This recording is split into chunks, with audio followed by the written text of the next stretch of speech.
Hi folks, I'm Alan Watt and this is Cutting Through the Matrix on February the 23rd, 2014. Sorry for the long hiatus, but I've been very busy. This has been the worst winter I've experienced here in Canada. And some of the old timers in the area say that it's the worst one they've seen since the 60s. It's fairly normal, this weather, lots and lots of snow, very low sub-zero temperatures in the winter. And it's back again for a little while at least.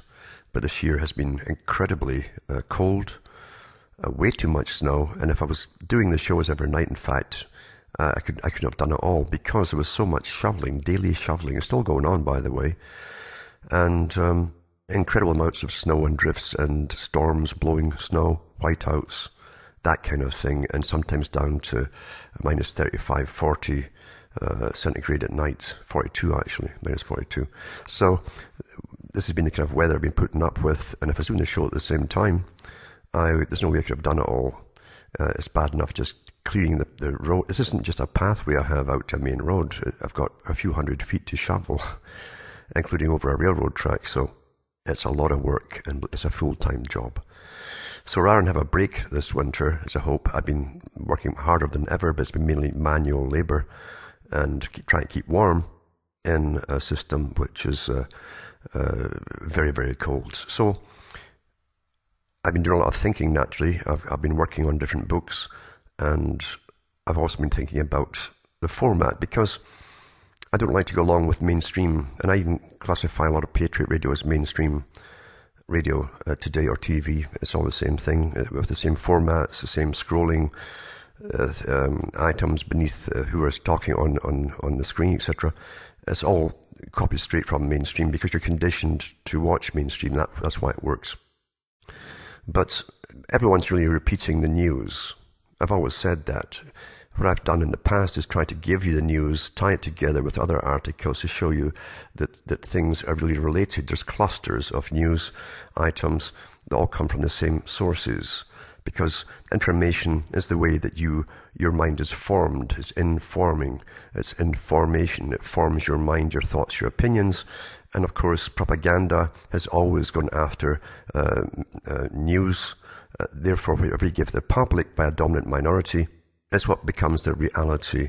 They all chat about it. They give them emotive topics to fight about and argue about. But it's really irrelevant, that kind of thing. The rest of it is often done to prepare you for big changes, which the elite have already planned. Now, it's been out in the open for well over 100 years. There is an elite, for goodness sake. This democracy thing never really existed. It was a placebo.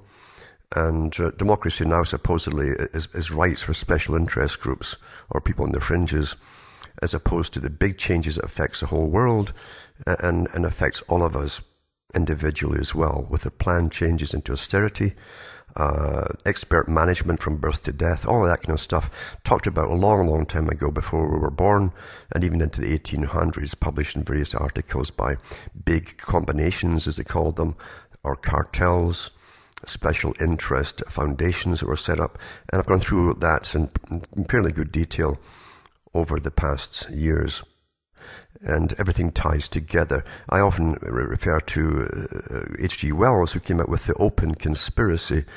In other words, there's always a conspiracy. History is full of conspiracies. That's what you got taught at school in Europe, about the kings and queens that plotted to take over other countries, even their cousins' countries, and that was the standard thing, and you would be ordered off to war, and that was it. Very simple stuff, but plotting always went on. That's why they had the gunpowder plot, a conspiracy, things like this. And different factions fighting for power, either religious, political, often combined together type of thing, because you cannot separate, unfortunately, in Western cultures especially, you can't separate the economic factors from the religious factors to an extent. They all go together. One tells you to obey the system and concentrate on the spiritual, which makes sense as well, because it's very, very true that even in very old times, with dominant minorities, powerful, wealthy people, you always had the underdogs, which were often the many, as opposed to the minority. And it's never really been any different. The camouflage of the system has often changed because it prevents big revolutions. This is what they learned in the Middle Ages, that they could waylay or divert or even stop rebellions from forming if you always pretended to give them a new system. But even as a very young boy, it's interesting to see that others have even copied my bio in some senses. But when I was a wee boy, I just tried to figure all this out, because looking around me, nothing made much sense as to why folk accepted the situations or the system they were living in poverty. And Britain back then was a fixed system. It was a fixed system where you had the same schooling system, basically, but there was one private, one public. And again, even to mislead the general public across the world, they call the public schools in Britain public, but they're actually private. The other system is comprehensives, basically, for the general public. So two different systems, and one would go into the managerial class for the system from the private schools, and one went into basically the labouring classes, mining, all that kind of thing. But most people in Britain back then were taught to be employees. That was very rigorous through all the schools, employees. It wasn't until you got into the private schools you found out they actually advocated the system's private businesses and how to participate in them. So when you got higher and higher, and I realized that very young too, with a pretty well fixed income, with the experts once again, who take, as you call it, time and motion studies, where they go into factories and watch how people would work, move this from this here to here, the time it took, that kind of thing. And I know they have different names for it today, but it's basically the same kind of thing, the efficiency studies, etc., where they try to match man with the machine, you see. Machines were made to go faster and faster with technology, but man was expected to keep up too for big profits. And things really haven't really changed to an extent. It's more competitive today, even in the private sectors or in big businesses, or people who are employed in big businesses. There's always that competitiveness. There's less and less in bureaucracy, and that's why so many folk from the wealthy or the middle classes, the wealthy middle classes, go into it, often intergenerationally, because it's a great job. The servants of the public always get more than the public as a paycheck, and more perks, etc., and it's almost impossible to get fired. There's no high stress and massive deadlines to meet as you would think of them. And they keep the system going on behalf of the dominant minority. There's always a dominant minority. I laugh even watching this whole nonsense on the Trans-Pacific Partnership deal that's going on right now. It takes a few days or a week for their photo ops and the three amigos again, as they go to the next step from NAFTA into all the trans partnerships of trading blocks. And this goes back to the 1800s, this plan. Well, Lord Milner and the groups who set up the idea for unified Europe, the Americas, and an Far Eastern Pacific Rim region as well. And they've followed this plan ever since. That's so well documented it cannot be denied, especially when the same organizations which morphed from the Milner, Cecil Rhodes Foundation, etc., and others being backing fraternity, they merged together into the Royal Institute for International Affairs. So they have the big economic boys at the top who own the world's money supply, and they also have the top politicians as members of the CFR in America, and it's the Royal Institute of International Affairs for Britain, and it's often CFR across the whole world for other countries as well. Once in a while they change their names when they're being talked about too much, and people forget what it is. And one of the branches in Canada is CIGI, so for global governance, basically. And they'll deny, of course, it would be a conspiracy, because you can find the data if you look for it. Therefore, it's out there. So they're very legalistic in a sense. If you ever question what they're up to, etc., at the top, why are these things happening globally? Why are these resource wars going on? They're not for nations, by the way. The nations will pay for the wars, etc., but the money tends to go to the private international corporations, who then utilize it. They don't bring oil back to your countries. They're basically selling it across the whole world, and China is selling it to China even. So private business has always used nationhood and the nations for its own ends. Collectively, we are the business. You understand?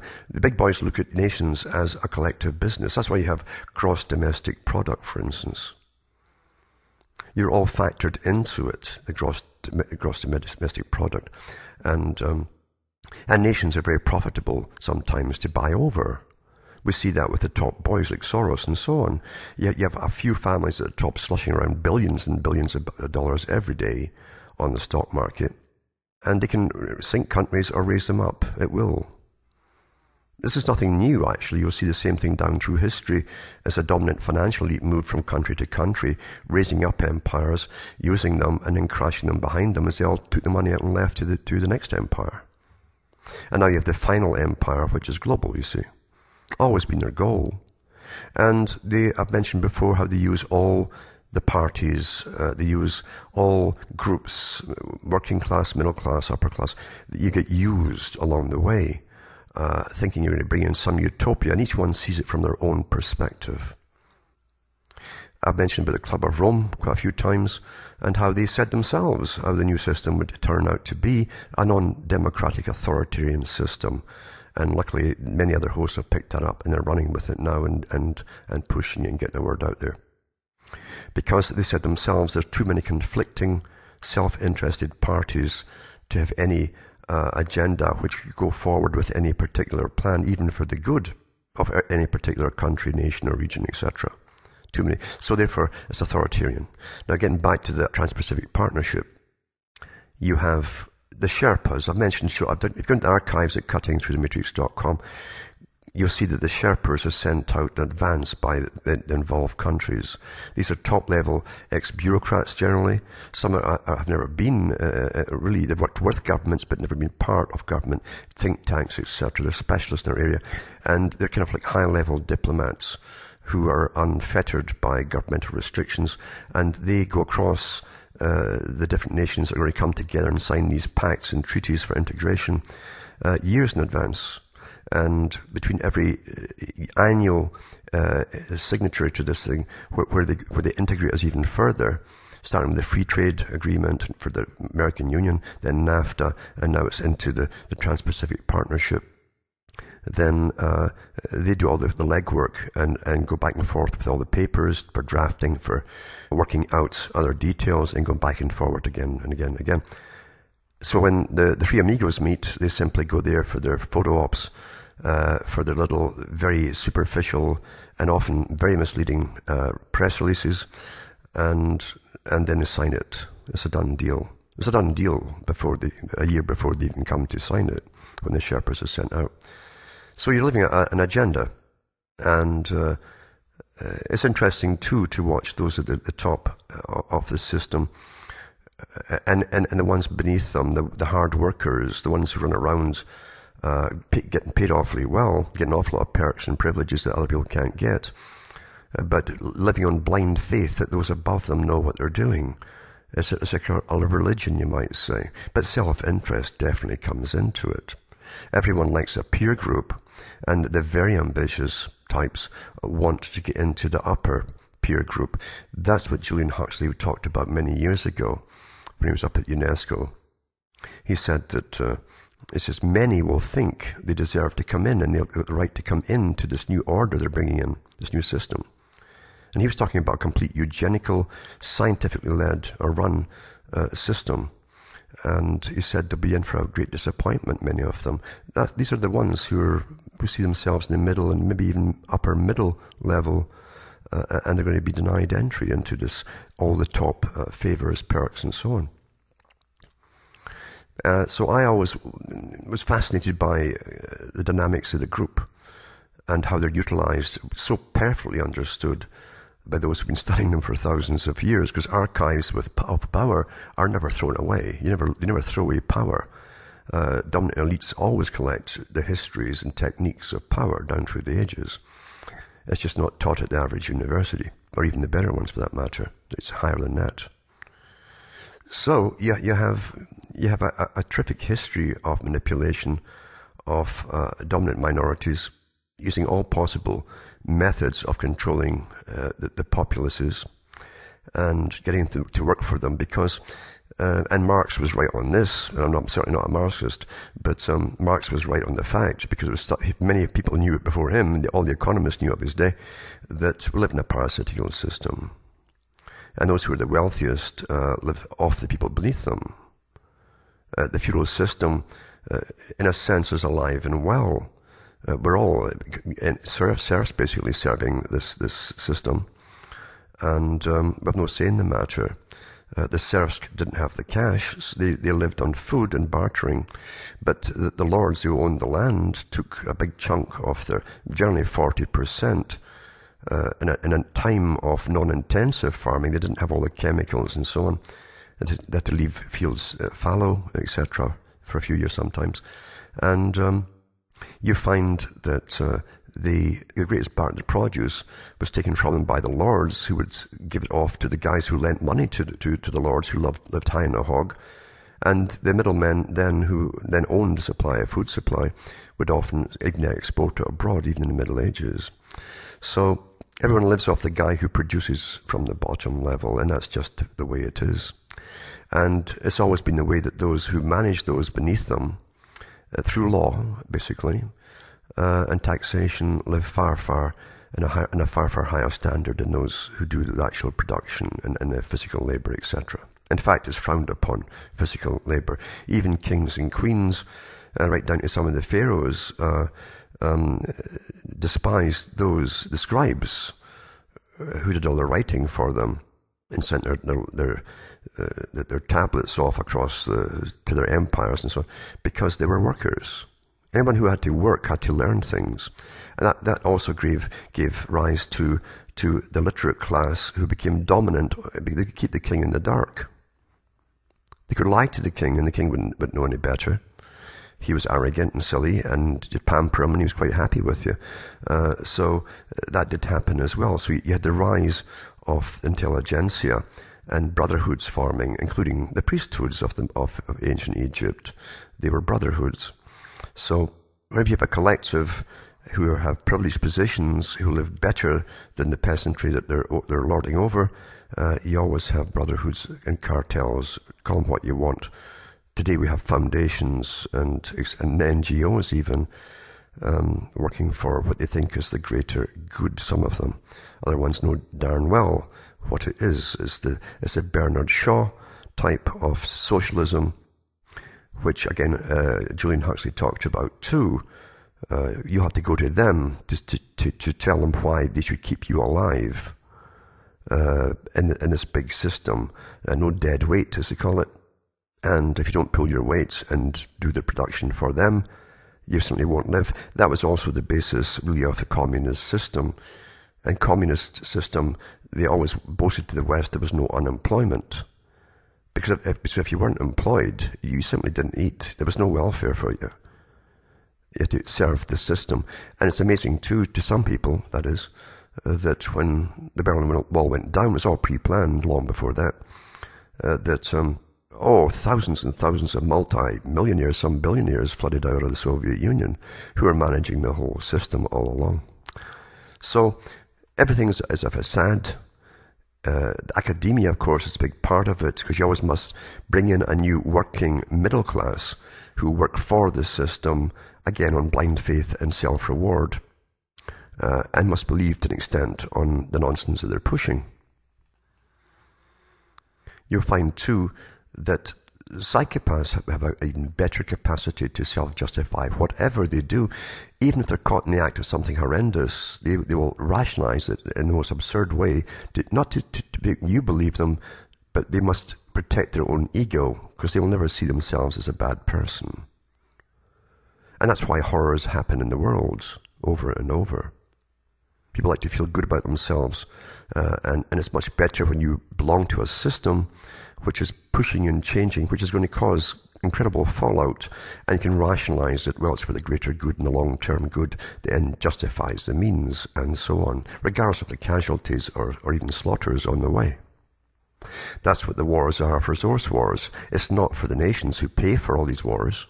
and pick up the tab and supply the cannon fodder. It's for the big corporations, international corporations, that get all the deals. Nothing new in it.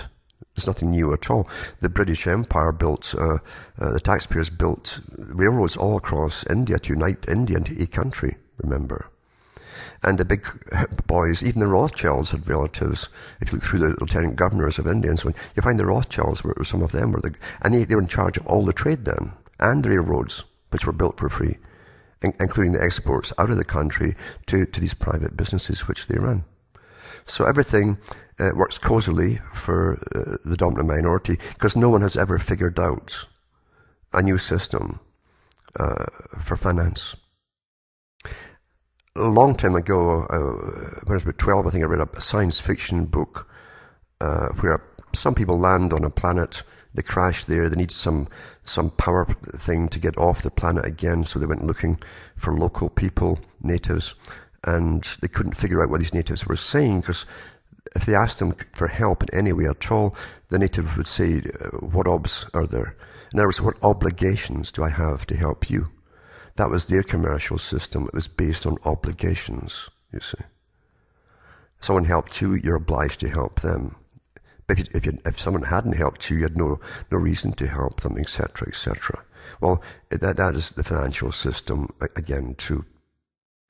We live in a time, of course, for total control, where experts are to run the world from everything that you need just to basically survive. International corporations are buying up the world's fresh water supply, the energy supply for other big corporations, and power, all the rest of it.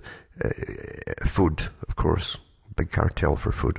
And they've got you where they want you then. You're back into complete serfdom. And even the produce that you make will be taken from you, and they'll make the profit off it, and they'll sell it back to you at an incredibly high price if you want to live in the system. So this is a control. Everything boils down to control.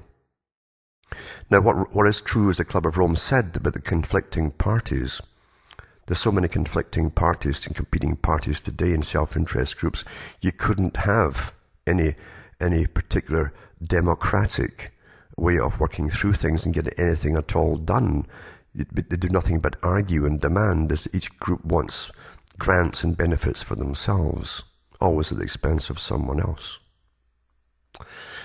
And so they said they'd have an authoritarian system. Now, to get an authoritarian system through, apart from owning all the other things you need to live by and on, then they also, and resources, etc., they also want to train your children, which they've already done, not to participate and even be aware or care what's happening around them, not just in the world, but their own immediate environment. They're taught to be egocentric, which they are. And again, I've gone through the history of the philosophers who said they would, and were given charge of bringing in this new culture in the 60s and 50s and 40s. That's the 1940s. They were given charge of creating a new culture, separating initially one generation from the parents, which they did very successfully through the 60s. And then the state would give them their new moralities. And Bertrand Russell said, well, we'll make them egocentric and narcissistic. Well, we have all that today. So, in other words, they're not involved with what's happening around them, or really to others, as long as they're okay. I'm all right, Jack. Everything's fine. And this is the dilemma we're in today, where we have the society taken down step by step in every particular area into the family unit. Everything that's alternative to the family had to be promoted. They said that back in the 1910. Here we are. And it's all been accomplished. All these things have been pretty well accomplished. The devaluation of life had to be done, according to Julian Huxley too. That's been very successfully completed, starting with supposedly emergency abortions and then rape abortions and now it's just commonplace. It's just a nuisance.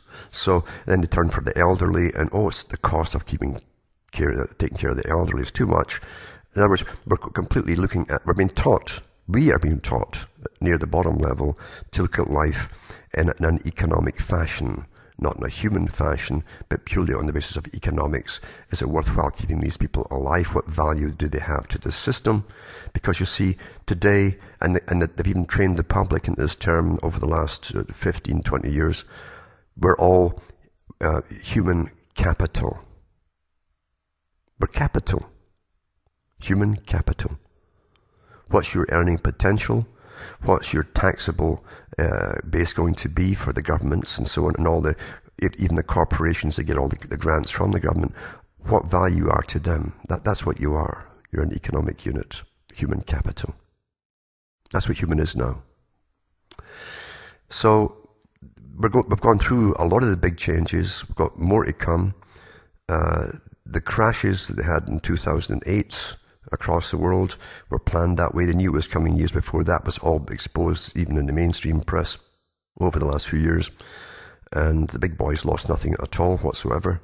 And but it's training us that we can't go on like this, you see. It's training, that's what it's for, too, to train us to get ready for managed changes, where you got to give up any last rights that you have for the greater good, etc., into austerity, communal living, communitarianism, the Great Society, as Cameron called it, all planned a long time ago. And this is the final merging of the more advanced form of where communism was supposed to go with capitalism, you see. And you'll be run on a socialistic basis, as I say, which is really communistic, collectivistic, for the greater good. They'll still have the dominant minority taking care of all the world's finances and the dishing out to countries of basically rationing the goods at very high prices. And you've got the scientific and academic group on board with them, because Julian Huxley went through the system in his talks, and he said that he himself and his family lineage belonged to the scientific group, not the high economic dominant minority, but the scientific dominant minority that helps create the new society through psychology, training, education, etc., etc. It's all been pretty well done. And you don't have to simply get all from academia. The academia works with the culture creators that give you your entertainment, which is always pretty well weaponized. Lots of articles out about that over the years. One great one from the ones I think was in Argentina or Brazil, where they said that they were using soap operas to get cultural value changes, including abortion, things like that, through drama, you see. It works better than telling folks to do this or do that or don't do that. Drama's better. And Plato said the same thing. So nothing's new at all. There's nothing new under the sun. These techniques have always been used, including music, of course, because Plato talked about licensing musicians at the time and actors, etc., because they could have such a revolutionary effect on the youth in the wrong hands. In other words, by those who had an agenda. Well, of course, it's always been the same, of course. Anyway, that's a summary, basically, of what's been going on. And there's no point panicking about it. You see, remember too that we're all studied minutely, individually, from birth to death, by the way. Even before the times that you thought they had computers, we've been studied from school onwards. And now, of course, they have their rectifiers. I call them rectifiers, these advocates for children that the government appoints to every newborn in Scotland and England. Different names for the same system. And other parts of Europe bring in. Therefore, they can start testing babies, basically, from the age of 2 months onwards, and the advocate, as that child grows up, will always go through their development, anything that needs tweaked or cut out of their way of thinking has to be attended to. Then they'll create their perfect society. In other words, total, complete scientific social engineering. And we call this the new freedom. So we know all this, and remember too that because we're studied minutely, and the crowd and the masses are studied minutely, you can't do anything this without understanding behaviorism and crowd dynamics and individual dynamics and group dynamics. Then like Cass Sunstein said, you know, even what seems to be the opposition, you can disarm, and actually you could use. You can use opposition, often willingly.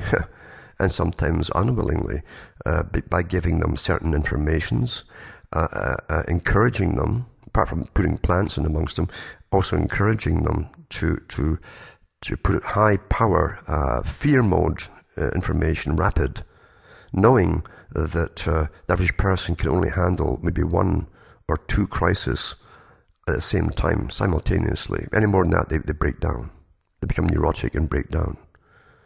So information overload, especially in diverse topics, especially in topics where you have no control whatsoever, is weaponized. It's weaponized information. I've always said that people must think for themselves. You got to think for yourself. And you have a mind to use. You have your own world experiences to use. You will definitely be contaminated. There's a term that's used even by the communist system. Yuri Bezmenov and other writers talked about the contamination of their indoctrination. You will believe, especially if you go through university and college, and all the social causes and global warming and anthropogenic global warming, it's man-made global warming, too many people, too many of the wrong kind of people, as Bernard Shaw said, and you'll believe it all because it's presented with the omission of any other parts of any particular story. That's how you lie to people from the top, not by just basically lying, but by omission. And then you will be led to a conclusion that was pre-planned by those who gave you that limited, one-sided information. And yet they come out of college and university thinking they know all there is to know, taught by the best professors who are part of the act, of course. Because some of the top professors that teach all this stuff are members of the same organization, CFR, Royal Institute of International Affairs, and various other names for the umbrella group. So they know what they're doing. And they, again, will say it's okay to deceive the people and the students for the greater good. They often say that man is a political animal, and technically it is true. And if you are, you can easily be used. Easily be used. And Bezmenov said too, Yuri Bezmenov, he said that the contamination means their indoctrination has been so perfected that it doesn't matter what you say to them, you're talking to a brick wall, basically. And the liberals, as they love to call them, I mean, Khrushchev called them that too. He says, in America, we don't call them communists, we call them liberals. But Bezmenov said that you could take these people over to the Soviet Union when it was the Soviet Union. And if you took them to a prison camp in a gulag, they'd refuse to even see it, even standing in front of the wire. And they wouldn't believe it until the boot hit them in the rear end and basically knocked them in. That's the perfection of indoctrination through idealism. Selected, very selective information brainwashed into them until they believe it all. Like a religion, fanatical religion. Again, against all odds. Because the Club of Rome, as I said, says there's too many conflicting parties. You could never have harmony on anything. And that's why Margaret Thatcher also said the same thing when she retired from so-called politics. She says, now I belong to basically a super elite of ex-heads of state who know each other and can work with the other and even previous generations heads of state that are still alive to continue this agenda behind the scenes and not be responsible to the public to get the big world system complete. That's how it's really done. That's how it's done. You'll notice too that they're keeping politicians, top politicians, or the head ones, out of the news as much as they can now. This is also part of the new technique of weaning the public away from even trying to follow the nonsense we're given and get them to accept. And there's a massive majority already accept not to participate in any way possible. Just leave it to the experts. Go and play. And that's happened. That really has happened. They're constantly studying us individually en masse. And that's pretty well been done. That's why the other different statistics departments for governments are so vital to them to keep their tabs on how things are working, what needs tweaked, what's gone overboard perhaps, need to tune back a little bit, things like that. That's how scientifically we run. And it's good to see others too talking about the scientific dictatorship that came out with a long time ago. using Huxley's works again, Aldous Huxley. So we're there, and Russell's as well. Russell said, remember, that he was given the scenario as to bring in this new system, and he said, if there is to be a dictatorship, then I hope it will be a scientific one. Scientifically run from birth to death, every individual, except those who are doing the manipulation, pulling the strings. So we live through massive changes, pre-planned changes. That's why it's so darn boring. It really is boring. Reading the news is boring because you know what's coming next, and how they're going to, and you see how they're presented to the public. You know how things to come will be presented to the public before they happen to, because these are standard techniques that they're using. Sad, isn't it? Therefore, you're left with what, I always tell people, don't follow. If you're followed, you're going to be used.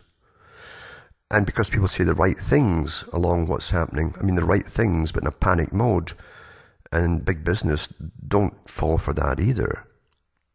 Don't become neurotic, cave in, and want to go and bury your head in the sand. See, the elite have already thought of that too, as they hammer you with the bad news and expectant catastrophes to come. And they give you massive fantasies. There's never been an entertainment system throwing out and dishing out so many fantasies for you to escape into an unreality as today. All well discussed long ago. Well discussed long, long ago. Control has to do ongoing studies on massive scales to maintain control. And do you think any dominant minority is going to hand it over one day? Because they get a change of heart or something? Once again, power never gives itself up. Never gives itself up voluntarily. And if you want to overthrow them, which some folks do, the far left is still on the go. The really radical ones still haven't caught on down below. The guys who run them know, but those who follow don't. You just end up with a different tyranny. Tyranny is tyranny. It doesn't matter what brand they give themselves.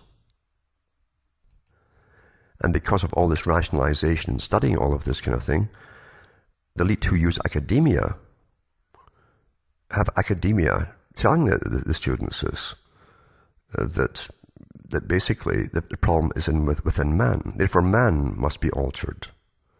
Man must be altered. That's why they have these advocates appointed by government for every newborn child in countries like Scotland. That's the idea behind it. And here it is. Something they talked about 100 years ago, and everybody says, no darn way will that ever happen. Here it is. It's done. Because the cultural values, the family values, everything that made a reality back then is all completely reversed now. That's how long it took to work on the public to get them to a stage where, oh well, it's oh well. What can you do? I often think of the Rolling Stones song, the one is Tribute to the Devil, I think it was, and Time Is on My Side was part of that. That was Satan, of course.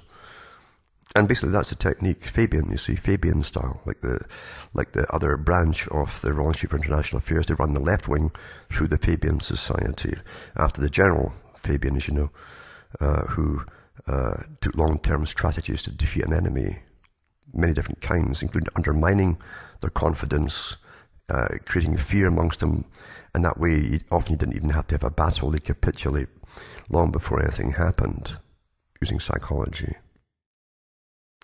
Others have gone too that belong to the big think tanks, talking about the reason for the think tanks. The think tanks are intergenerational. They recruit the user employees, their employees retire, new ones come in, and therefore you can set the goals 100, 200 years in advance if you wish to. And those foundations continue to move towards all their resolute goals, and they can accomplish them, regardless of the time factor. We think in a very short-term span for instant rewards, close rewards, etc. Women are better at long-term planning than men. But the men that came up with long-term planning through foundations had the right idea. The workers for these big foundations are paid incredibly great salaries. And they know they'll never see the end, up until but now, I'd say, of a lot of the things they've worked towards. It's incrementalistic changes. Now, the elite academia, which pushes group involvement and uses the groups, of course, trains them, gets them ready for groups, especially in the left wing, Green parties, all the different groups that put out there. Wherever you think you belong to mentally or socially, they've got a group ready-made for you to join. And generally through whatever schools you go to, they'll direct you into that particular group. And that becomes your way of thinking for the rest of your life. Therefore, you're no threat at all. You're working towards a goal you don't even understand. You think you do. And you'll be lied to copiously, but the fact is you're being used. The idea, too, is to stop you thinking as an individual. I know, especially in the left wing, and you get the same in the right wing with their particular spin on the agenda. The left wing, with their networking, brings in all disaffected fringe groups, people who can't fit in because their lifestyles are so bizarre, or whatever, to the majority. They bring them all in, and when you join it, you must go along with all these almost Stalinist type or quotes they'll give you to learn, these almost ritualistic formulas of what to say. You must be for each thing 100%, even if you don't participate in that thing those folk are into, whatever it happens to be. What kind of choice is that? How come you have to swallow all the poison pills to get the good part of the benefit of that particular formula? How come? Why is that? Think about it. You see, the idea is to get you working collectively and to eradicate the individualistic quality that you have. You'll only grow through being an individual. You'll only get wise or some wisdom by being an individual and pondering everything for yourself, not by anybody else's. And you don't have to go into the philosophers that are quoted like gods, and that was the purpose of them, especially the 1800s and so on. They were all put out there and funded by special interest groups, generally often just one at the time, to eradicate the old order of things where the old religions, as they call them, had run the world for a long time, and to replace them with the scientific elite, you see.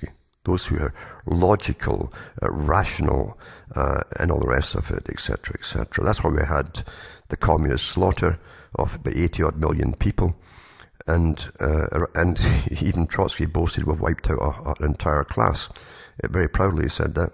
And then, of course, we had the same thing in Germany, as they wrapped Darwinism together with the writings of Fichte and others, and Nietzsche, etc., to bring in existentialism and so on, for the super elite, that man could become Superman, etc., through science. And of course, eugenics is all part of it today. That's alive and well, and it's never changed, you see.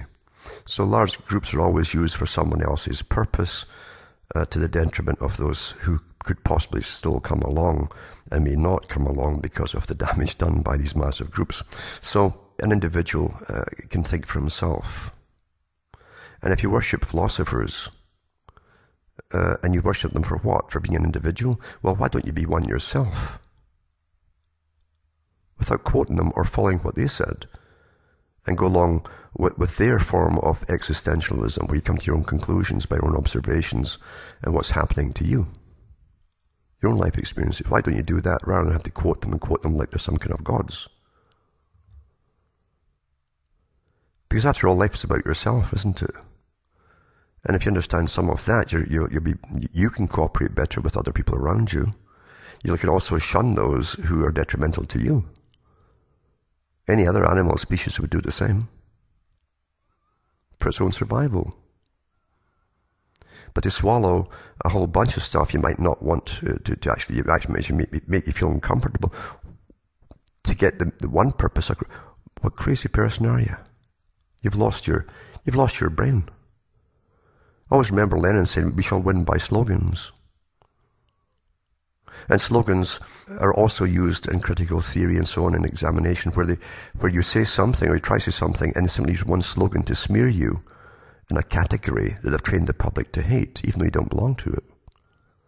Everything is weaponized. Everything is weaponized. Everything. And everyone knows if you want to get on well in academia and get your little gold stars and your little scroll, you just repeat back to them what they've told you. And even the professors will tell you eventually what to put down for your thesis. They'll guide you into it. That's where they'll go to see the professor, and he's telling you what's the okay thing to go along with, guaranteeing you to get through. That's your quality approval stamp. They've now dumbed you down enough to work for them in their system. You're no threat. And I've mentioned before, and again, other hosts now have picked it up and run with it. They never mentioned where they got it, mind you, but the fact is, Charles Galton said the same thing.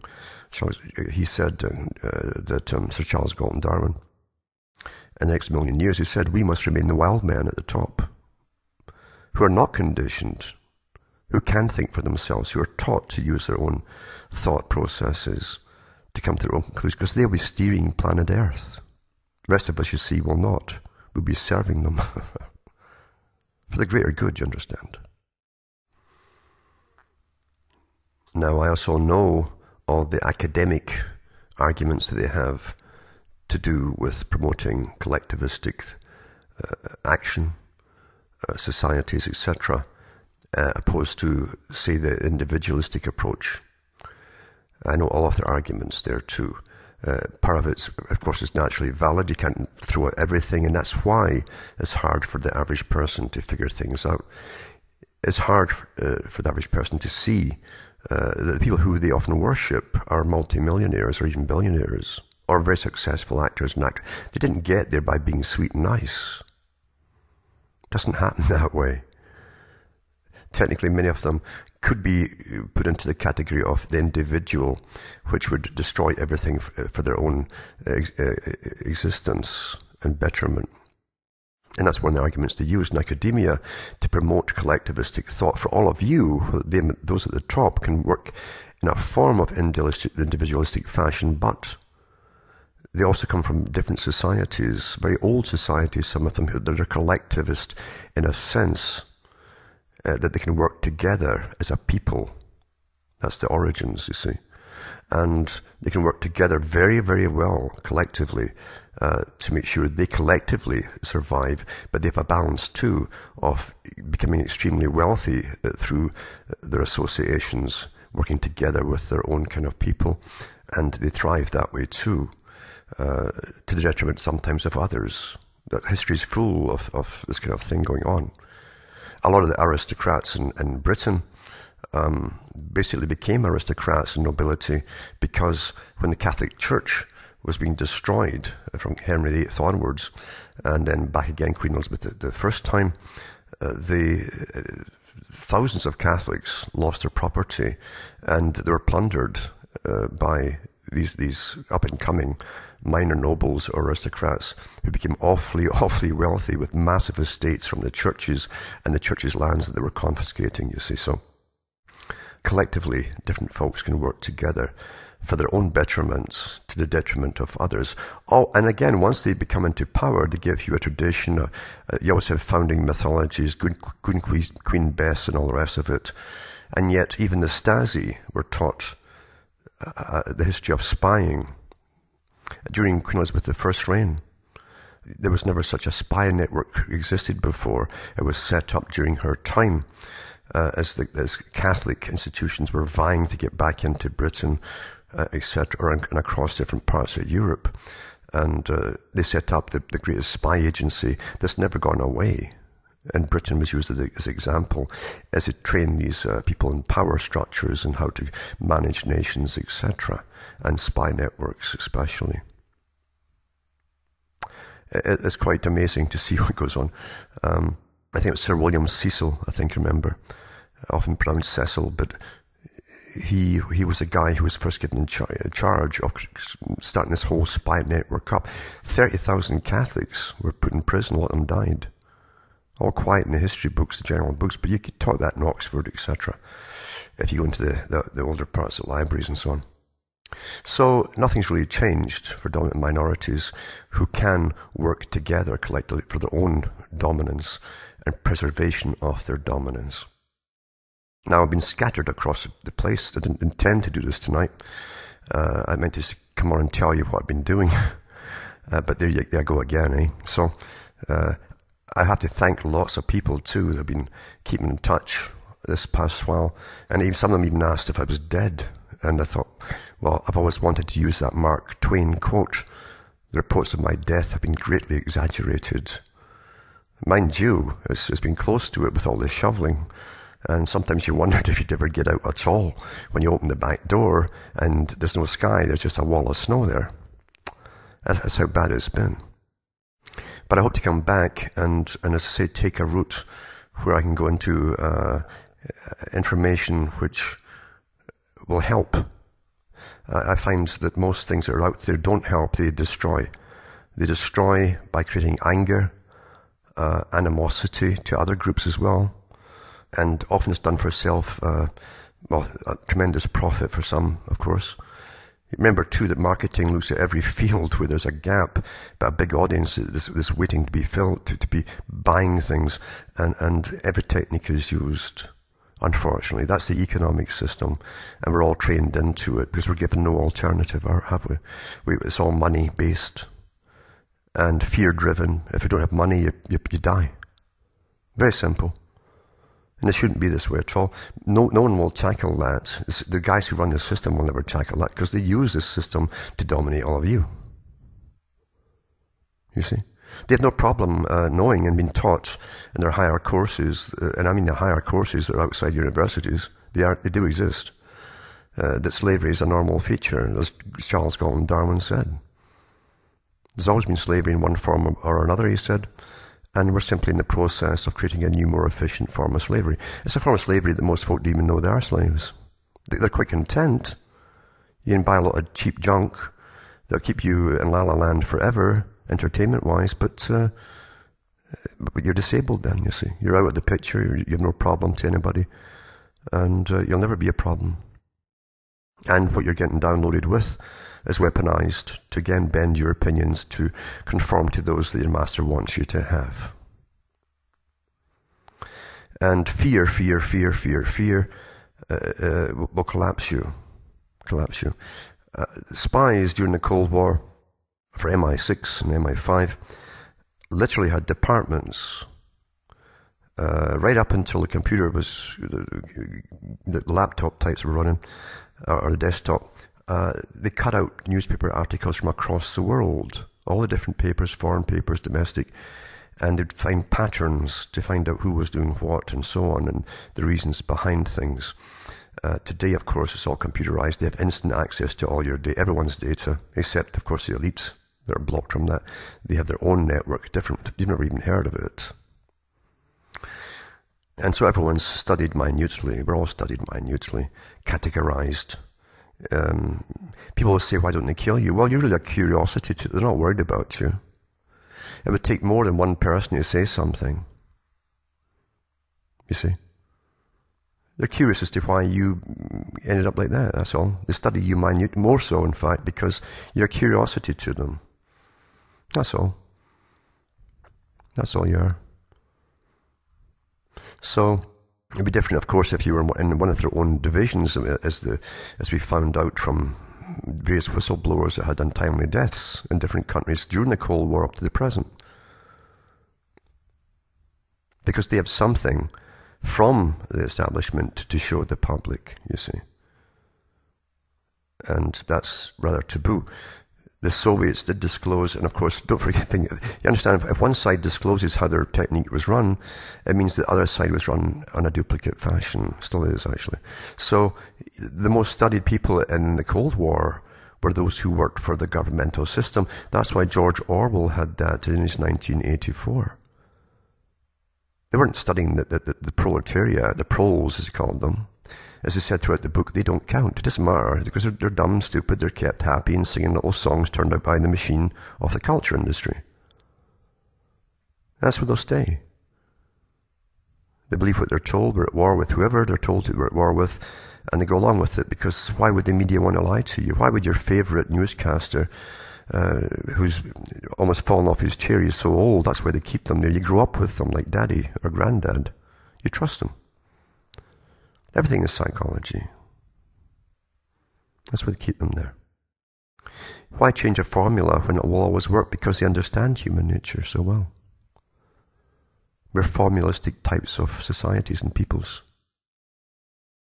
Anyway, this is just a little blurb to let you know that I'm still kicking. I've been wondering and pondering where to just do the full-time thing. I've got offers to do full-time radio, but I'll tell you that if you're doing it yourself, it'll destroy you. Trying to keep up, as I say, as a substitute for old cutting out of newspapers, now you're doing it all on the internet, searching the world for stories to connect the things that are relevant and to show you these things that seem dispersed over the world are all guided from a common source. Once you know that, why keep doing it? It's not going to change. And to go into deeper things, because people are collapsing with fear these days. And as I say, fear disables you. That's the purpose of creating fear. Fear is used as a strategy in psychological warfare. Overwhelm them with fear topics which they're completely helpless to stop, and that's that. They're goners. Yeah. Very simple techniques. So think for yourself. Don't be terrified, because it's going to happen anyway. And whatever happens is planned will happen.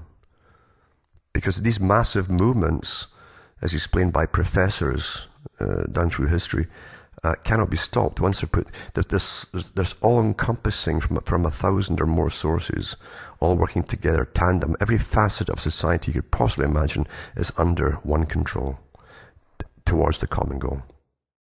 And nothing could possibly change if you're the same con of money going on anyway, backed by nothing, run by privateers, and collectivist privateers at that, some of them working together across the planet. How can you possibly have any kind of equality? Not this gay rights or whatever they give you. These are all side emotive topics to get you off what's going to happen to everybody, including them, at the mercy of the elites. To divert you from the integration of the planet under a government that none of the public are going to get to vote for or even vote in. That's more important, isn't it? And don't worry, once they advocate a social worker for every child born in America, which will happen, will come. It's almost already there with a lot of single mums and so on. Where the children, and some people have written to me that the children that from the ex-dads or whatever, if they visit, their children are in first name terms with they call the social workers their best pals. It's already there, implemented in many ways. And their job will be to guide that child into the correct kind of citizen as they grow up. It wouldn't matter what their inclinations this way or that are. In the future will all be one, whatever they've decided for us all, that will be the way it will be. So don't get lost in the motive topics that are meant there to get you arguing, fighting, and angry, you see. And even the churches are all compromised, unfortunately. Because that was at least one way out for some people in all times, with the idea the world's always going to be pretty evil. And therefore look after the spiritual side of things. That's all you got left. And of course in some churches they say that's all there is anyway. Technically they're right. Because I think the only time people had freedom was probably in the Stone Age. You'd find a cave for yourself. There was no taxman to come in there and measure it. You had a big club there, and that was it, you know. You didn't know language as such, so he couldn't talk you out of it and con you as to why you should pay him money, you know. Once language came in, we languish in language. Our thought processes are conned so easily by chronology, the art of chronology. Anyway, this is to keep you up to date on the fact I'm still alive and kicking. And to say full-time, I'm thinking about it, but I'd have to take staff on if that was the case, because it kills you. From 8 in the morning till 2 a.m. the next morning, you're stuck at computer, and then you're running off to post offices or God knows what, or the mail, which is not next to the house, believe you me. You have to go travel 2 or 3 miles to get to it. Things like that. Yeah. And you're eating like a crazy person, stuffing it down, and then back to work. I mean, there's no breaks in it at all. It's deadly, very deadly. So, and then you're going by someone else's deadline all the time, not your own. So you either have more staff or else you do it, and maybe in a more effective way by cutting through here's the updates on what's happening today. If you want the news for the day, you've got a billion sites to find it on, including all the mainstream, where most of it's culled from anyway. So, and then the different interested parties will give you their particular take or spin on it, which only reinforces the fact that everything's rather overwhelming, isn't it? So understand the techniques, of course, that's used. And when you understand techniques, you're not fooled by them anymore. I mean, it also means you might be isolated from other people because they can't understand how you come to these conclusions, how you know this stuff. Because you're still so well conditioned, it's called perfect conditioning, that the thought of being lied to by their favorite newscaster is absurd. It's like telling their daddy is an evil person. That's perfect conditioning. And most folk have had it. We've all gone through the same process. A few were unscathed by it. Very few. But yeah, you're isolated to an extent because most folk cannot communicate with you. And you can't get through to them either. So you learn to play the game with them, and when they talk about whatever they're talking, you smile and go and quip a little word in here and there, and they accept you. But as soon as you open your mouth about something else that matters, the eyes glaze over. That's how the world is. Everyone's caught up in their little bubble, as they term it, at the top. They give you a bubble, and inside that bubble you have your circle of influence. That's who you know. This is what you do. He's who you communicate to. He's your friends. What do your friends and you do? And that's how you value your life and the purpose of life, and you value those around you in your little bubble. You're running, you're scurrying to get through work you often hate as an employee, because there's no meaning to it, often shuffling papers around or whatever. And then you get drunk or party or get stoned. A lot of people get stoned. They're pushing stoning too, because you're going into the Huxleyan phase now of Soma, where big pharma's already got a lot of folk drugged, and the rest comes as stress increases through legalizing various kind of drugs, because you use both sides. I've always said to understand the same people run the illegal and legal sides of everything. It's the end that matters, you see. So stay tuned to the website. I'll probably give a couple of talks at least this week, maybe more. And keep in touch, and don't get down and depressed like crazy, because you have to live, you have to survive. You mustn't mentally collapse with everything, and start thinking again for yourselves. Because there's a pleasure in understanding things. That's one thing you have. It's one thing you actually have. You can understand something for yourself. Don't just parrot someone else's stuff or get caught up in the tactic or whatever they're pushing. Think for yourself. Because there's a bit of a lie in the truth shall make you free. It can free your mind. It's a double story, actually. It's a double. It's got a truth and a lie involved there. It doesn't make you free from all this hell that we're pushed through at times, and economic depressions and wars and all the rest of it that we have nothing to do with generally. But it does free up your mind to understand it all. It's the one thing you're left with. That's the freedom that you have. That's what you're left with. So I hope you're all doing pretty well out there and surviving. We know there's tough times to come. That's how it is. And you have to find something worth living for, of course. That's very, very important. And don't devalue yourself as an individual, whatever you do. Because that's what we are. We're individuals.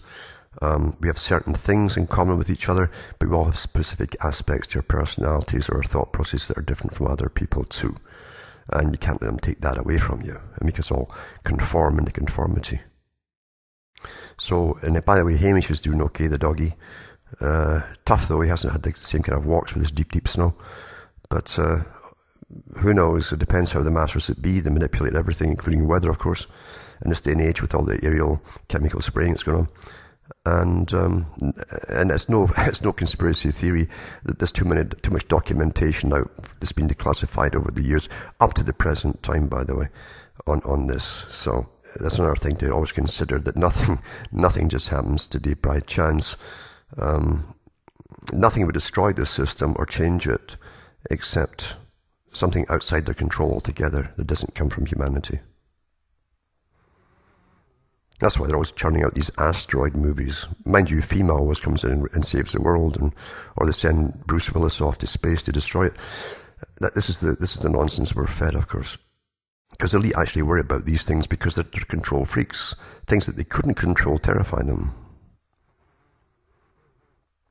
So from Hamish myself, from Ontario, Canada, where it's still awfully cold and snowy, it's good night, and may your God or your gods go with you.